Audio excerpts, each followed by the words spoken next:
10 seconds. They claimed they were not fed properly, locked indoors, and sometimes handcuffed, just to name a few. They needed to escape, so one night the boy hid the key to the handcuffs in his mouth. The Copyright Act 1976. Allowance is made for fair use for purposes such as criticism, comment, news reporting, scholarship, and research. Fair use is a use permitted by copyright statute that might otherwise be infringing. Nonprofit, educational, or personal use tips the balance in favor of...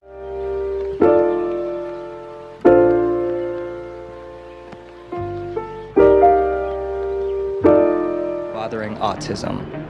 When Asa Moss created the Fathering Autism YouTube channel, he thought people would love it, but the opposite happened. Many people hated it. It got so bad that angry viewers demanded that the channel be shut down. Knowing that Fathering Autism is a family vlog should be enough to set off alarm bells. The problems with Fathering Autism started from day one because it wasn't like other vlogs. The videos showed Asa, his wife, and their 2 kids going about their daily lives. But unlike most family channels, this one wasn't about the whole family. Every video focused on one person, Asa's daughter, Abby, who has autism. She is not autism. She is Abigail, enlightened. While I work to prepare her for the world, I will fight to prepare the world for her. I am an autism parent. That's why it's called Fathering Autism. The channel gave viewers an up-close look at what it's like raising a child. Whoa, you tell me she's not autism, but you're an autism parent. So what are you trying to say? I don't get what you're trying to say. With autism. There were titles like Autism Nighttime Routine and How a Girl with Autism Talks. Autism in your nighttime routine and for who in a the right mind with autism, viewing and liking these Asa and his wife claimed their goal was to spread awareness about autism and help other families raising kids with the condition. It seemed like a good cause, but a lot of viewers didn't buy it. They believed Fathering Autism wasn't about spreading awareness, it was about making money off Abby's condition. For the past decade, they have spent their life turning their autistic daughter into content and using the platform they've grown off of exploiting their daughter to recruit people into a multi-level marketing company. One viewer was so alarmed they posted a desperate plea online begging people to step in. The title read, YouTuber exploiting his severely autistic daughter, please help. The post laid it all out, showing how Asa and his wife were making money. What concerns me is that a lot of his supporters are vulnerable people who send him money via Patreon and all these other platforms. A lot of autistic people have commented about how they don't like what he's doing, and he basically tells them their opinions aren't relevant despite claiming to raise autism awareness. But this is just one of the many complaints. I do think that some of the things that they are doing likely are going to benefit their daughter, right? But in the end, we all know and we can all see through the fact that these people are just raking in bank to make big bucks, and they're using the daughter to do so. But for many critics, the biggest problem wasn't the money, it was something worse. Viewers started to notice a disturbing pattern, seeing Abby was being pressured to make videos. You can tell. Whoa, y'all, I was thinking something real stupid. I was thinking like that could have been an easy way for me to make money, but then I had realized. Heartedly, she doesn't like to be on camera.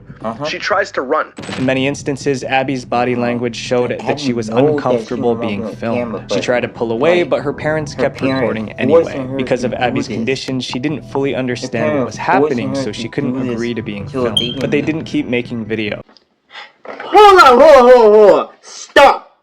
Did y'all forget to follow me on Instagram and subscribe? Wait, whoa. Can y'all follow me and subscribe at the same time?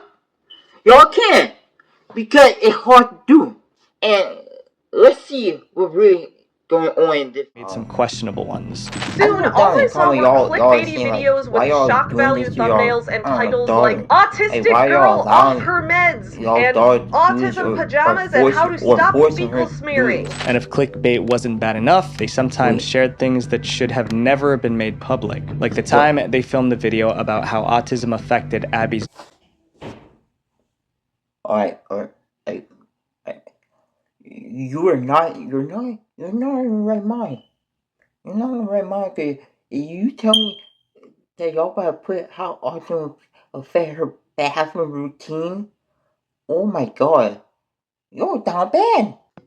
bathroom habits. That kind of thing should always be private, but they put it online for the world to see. Viewers were furious. It began to feel like Asa was making a spectacle out of Abby, documenting her like an animal and putting her real life on blast for viewers to gaze upon like patrons at a zoo. As more and more people started calling out fathering autism, the backlash became impossible to ignore. Then in 2024, something unexpected happened. The Fathering Autism channel suddenly disappeared. People speculated about what happened. Some thought YouTube finally banned them after too many complaints. Others believed the Moss family took the channel down to stop the backlash. Some even thought that they were hacked and celebrated. But the celebration didn't last long. Soon, Fathering Autism was back with an explanation.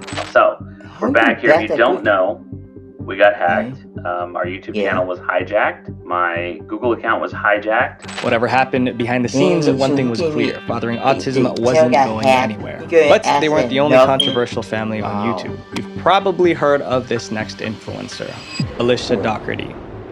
At one time, Alicia Doherty was seen as a supermom. She filmed herself waking up at 5 a.m., making breakfast, packing lunches, and preparing dinner for her 12 children. People admired her, especially because 8 of her kids were adopted. She was even featured on TV, praised for giving these children a safe and loving home. Her channel, called The Doherty Dozen, amassed over 1.5 million subscribers, as viewers paid close. How many kids did she adopt? Don't tell me she adopted probably like 5, maybe 7. If you adopt 7 of them, then you're good. I applaud you for that. But you gotta realize, adopting 7 adopted kids is crazy. I couldn't handle 7 kids. Attention to her videos, their admiration for her slowly turned into anger. Every single event that they've ever done for the last 3-4 years has been on a camera. Every single birthday, every present opened, every Christmas, every single school event, everything. The first thing that upset viewers was how much Alicia shared about her kids, especially the private stuff. She had no problem revealing deeply personal details like their medical conditions, diagnoses, and personal struggles. This kind of oversharing left many wondering how her kids will cope later in life when their entire medical record is online for anyone to find. Viewers begged her to stop, but Alicia didn't just ignore the criticism, she made things worse. She released a video where she disclosed one of her adopted son's list of diagnoses all the way down to the traumatic homes he lived in. You put all of those evaluations together over the past 12 years, and that's his full list of diagnoses. Thousands of viewers complained on YouTube and Reddit. The top comments said, "What is she doing? How could any loving parent do this to their child? Is it because he's adopted? I wish TikTok would close her account. Our society is so messed up thanks to parents like her." It was clear people weren't inspired anymore. They were angry, but some thought they knew why Alicia was oversharing. She wanted to look good. They figured she was trying to paint herself as a heroic mom raising kids no one else wanted. In some videos, Alicia boasted how some of her children were deemed unadoptable. She called them trauma kids. She talked about how hard it was raising them.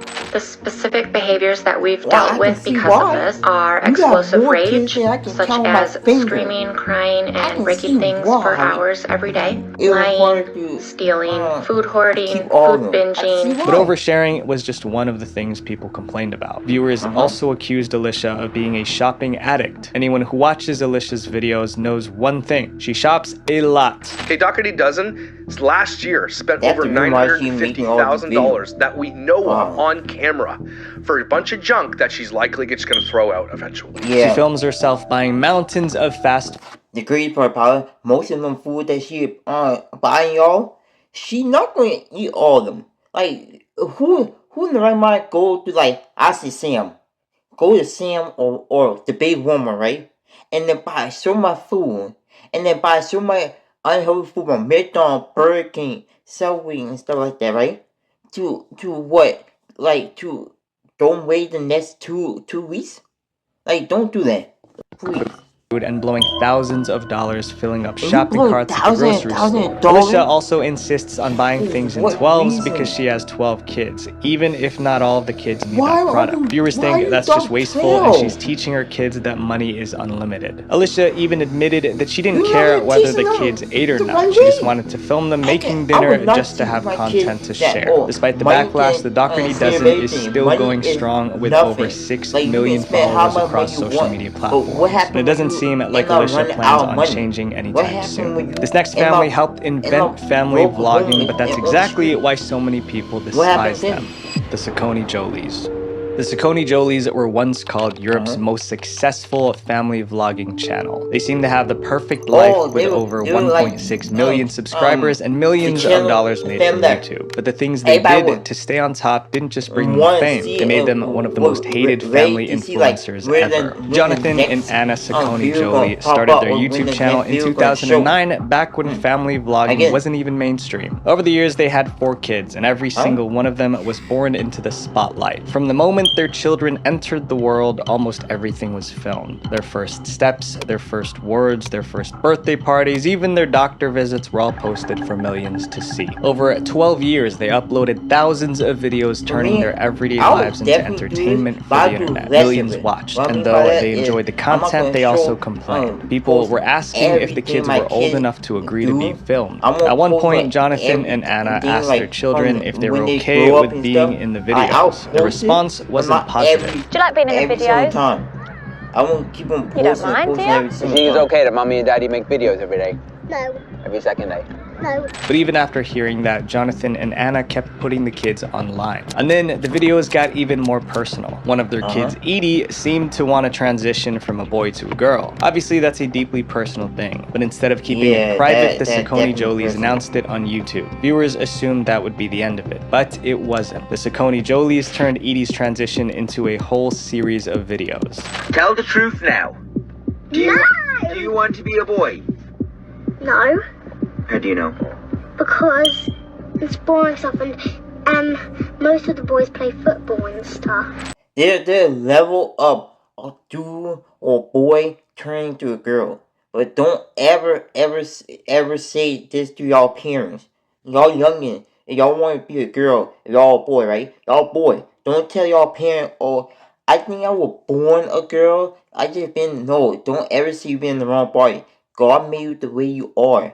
So for you to tell your parents you're in the wrong body, something like you want that to happen. Not because God forced y'all it. You want that to happen. And he's saying Edie's parents were even convincing Edie that he was a girl. The backlash was massive. But over time, just as people were getting used to the transition videos, they noticed something else, something that made them angrier. The transition videos started feeling staged. Scenes seemed carefully planned, almost like they were designed to spark engagement and go viral. The reason that this TikTok is interesting to me is because there are many other recent videos showing this child wearing jeans.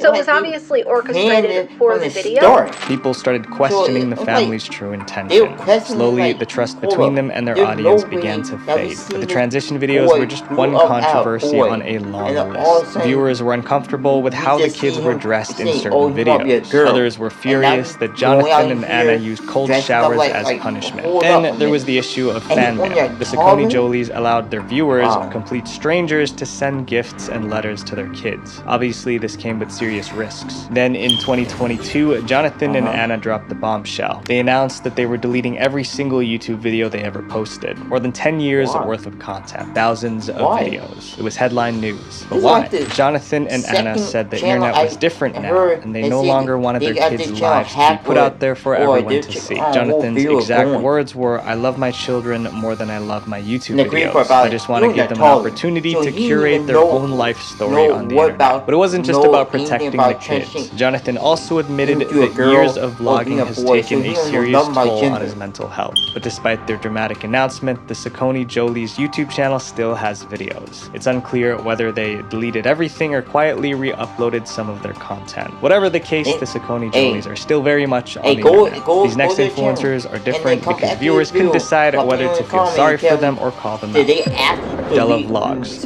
When Della Vlogs first started, it was a couples vlog. Dallin and Bella filmed their life, just a fun, goofy couple making videos together. That's why the channel is called Della Vlogs, a mix of Dallin and Bella. Fans adored their picture-perfect love story. Eventually, they got married, but as their content shifted from couple vlogs to family vlogs, things started to change. That's when the problems began. After marriage, Dallin and Bella spent 5 years trying to have a baby, but it just wasn't happening. They opened up about about their struggles in video after video, hoping to connect with others going through a similar situation. Eventually, they decided to adopt, but the way they went about it was very unusual. Especially since they tried to get a baby from the internet.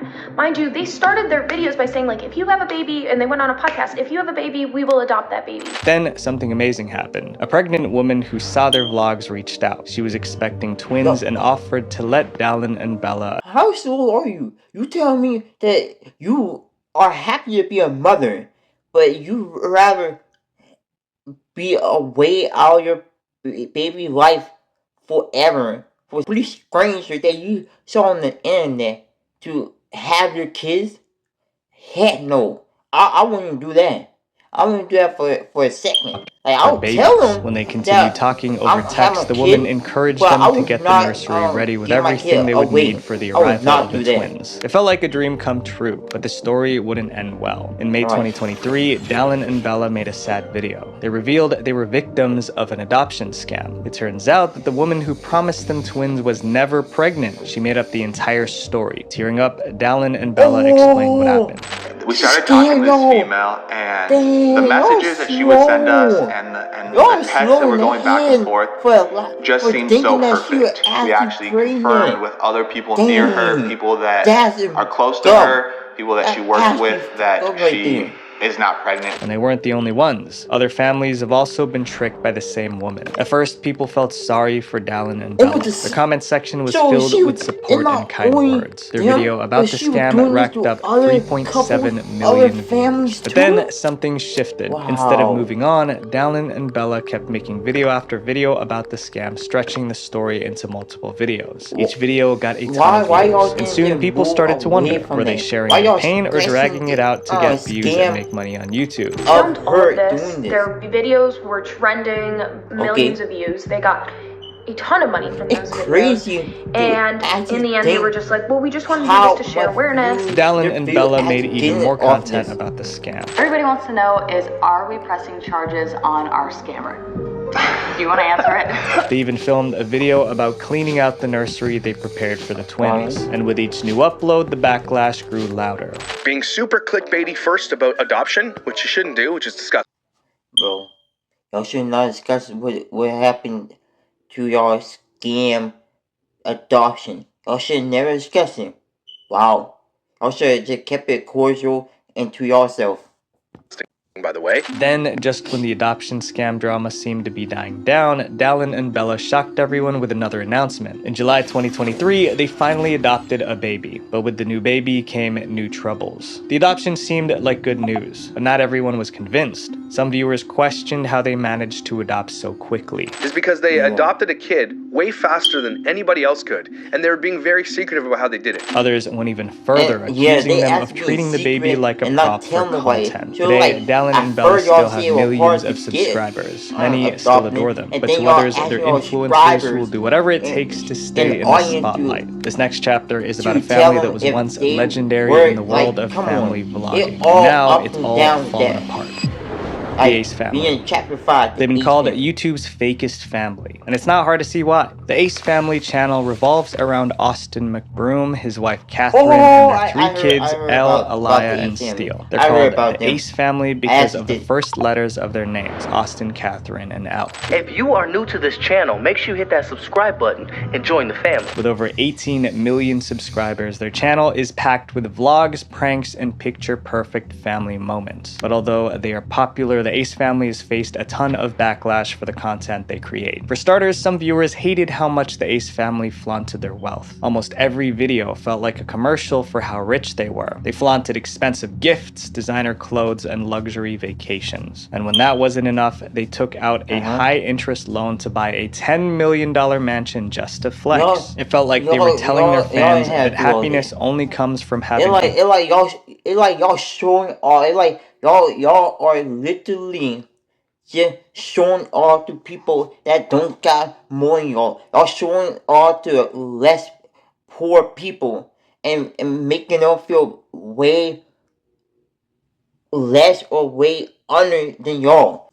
perfect materialistic life. But when people weren't calling them out for flaunting their wealth, they were accusing the Ace family of deceiving viewers. On August 16th, 2018, the Ace family uploaded a video claiming their home was robbed while they were away at Disneyland. Austin McBroom filmed the shattered windows and claimed some of his wife's designer handbags were missing. He even recorded the police arriving to inspect the scene. At first, viewers felt bad for that. Then a suspicious receipt surfaced online. It showed that the Ace family paid a group of actor cops to film a video with them. Also, this officer, who seems more than happy to be in this vlog, looks somewhat similar to Officer Oriel, a fake policeman you can hire from Cop Shop LA. Viewers also pointed out that many electronics and luxury goods weren't stolen, which didn't make sense. Suddenly, people started asking, was the whole robbery staged? What did I do?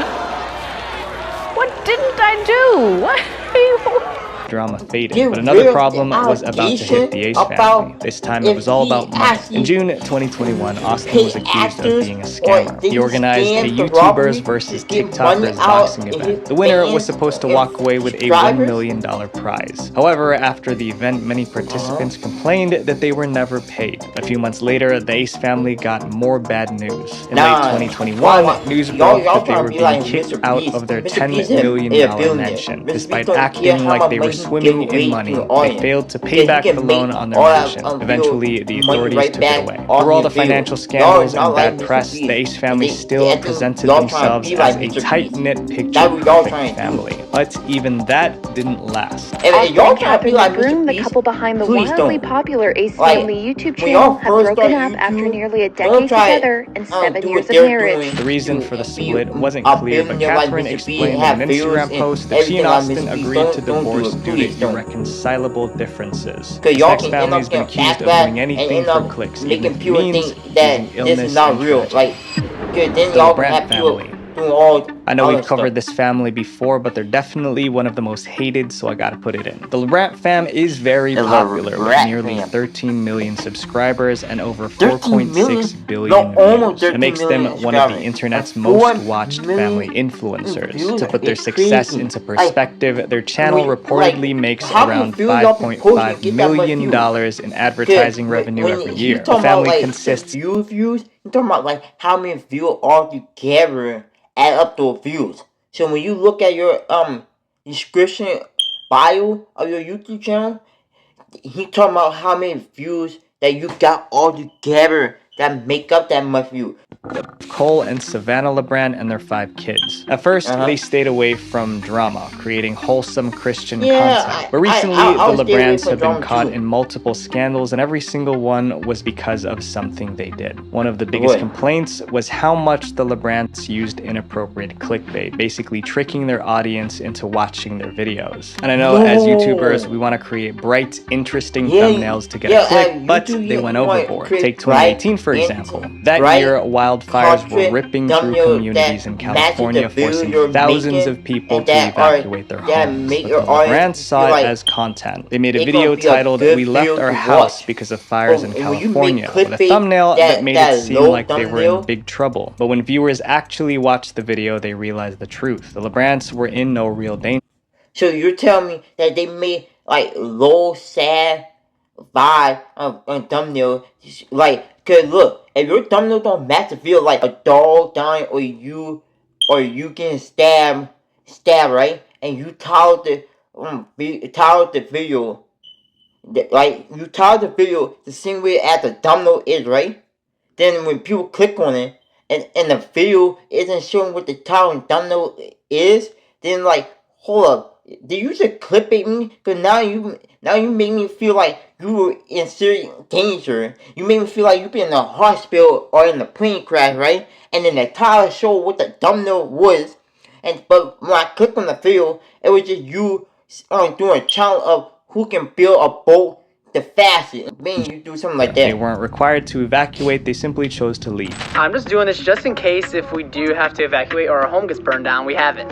Our home's still here. Meanwhile, actual families were losing everything. The LeBrants were blasted by thousands using a real tragedy to get views. But somehow in 2021, they pulled the same stunt again, this time with something even more serious. In August of that year, the LeBrants released a video titled "She Got Diagnosed with Cancer." The thumbnail made it seem like one of their own children was unwell. Millions of fans who genuinely cared about the LeBrant family clicked to watch. But after watching for a few minutes, they realized they were fooled. The video was actually about the LeBrants visiting children with cancer. None of the LeBrant kids were actually ill. People were furious. They tweeted angry comments like, "The LeBrant family has been losing my respect for a while." But they really crossed the line with this one. How dare they use childhood cancer as clickbait and spend the first 10 minutes talking like one of their kids has cancer. This is disgusting. People even made more videos just to complain. Eventually, the LeBrants changed the thumbnail to one that didn't mislead viewers. Fans assumed the LeBrants learned their lesson. No more clickbait, just wholesome content. But the controversies never end. The LeBrants' pattern of controversial, clickbaity content continued, this time at their child's expense. Remember when they pranked their oldest child by saying that they basically have to like get rid of her dog? Remember that cruel quote joke that they wanted to play on that? The most recent controversy was when they launched a new app called Bear Fruit. It's marketed as a community platform for Christian families. That's it, but like that's it too, and like there's a lot down here, and like we're also giving away $10,000 cash. But just days after the launch, the LeBrants were accused of stealing the idea from another family they used to work with. These scandals have cost them. Over time, they lost goodwill and a lot of subscribers. Dang, y'all lost goodwill. Probably good support, and y'all lost a lot of subscribers because y'all clippy and y'all doing all this. Dang. Past year, the LeBrant family channel has lost hundreds of thousands of subs. The LeBrants are still vlogging, and viewers are watching to see if they'll stay true to their family-friendly image or spark more controversy. The influencers we've covered so far are pretty controversial, but this next one is in a category of her own. Zakiya Duncan.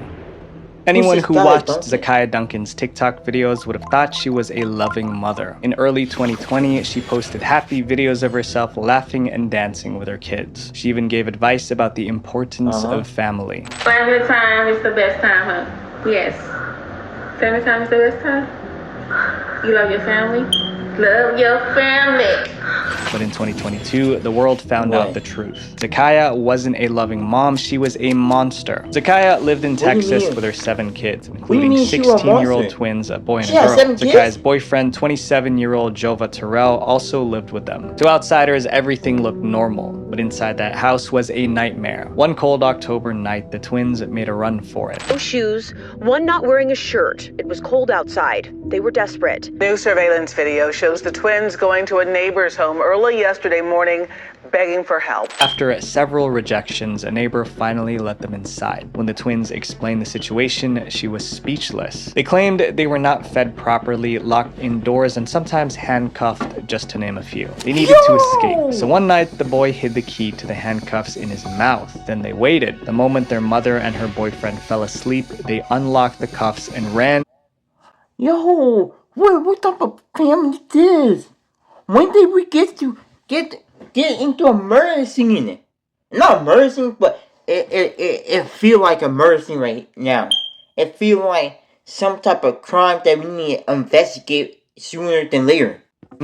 To the neighbors for help. After hearing this story, the neighbor called the police, but the cops got there too late. Police soon got involved, and that's when the twins' mother and her boyfriend fled with their 5 other children, sparking that Amber Alert. But Zakiya and her boyfriend... Why? Forever. Just a few hours later, police arrested them in Baton Rouge, Louisiana. All 7 children were placed in Child Protective Services. Zakiya Duncan tricked the internet into thinking she was a loving mother. But behind the TikToks and happy videos, she was the worst family. Behind the camera, the influencers are insane. Like, you would never actually thought that most of the influencers were actually like nice people. Like, you think that they're cool and harming people, but hey, behind camera, they're evil, and on camera, they just use us to get money and stuff because they want to be rich and famous like Mr. Beast. And don't do whatever you just watch. Don't do it. Like, subscribe, hit that post notification bell, and click one of these videos right here.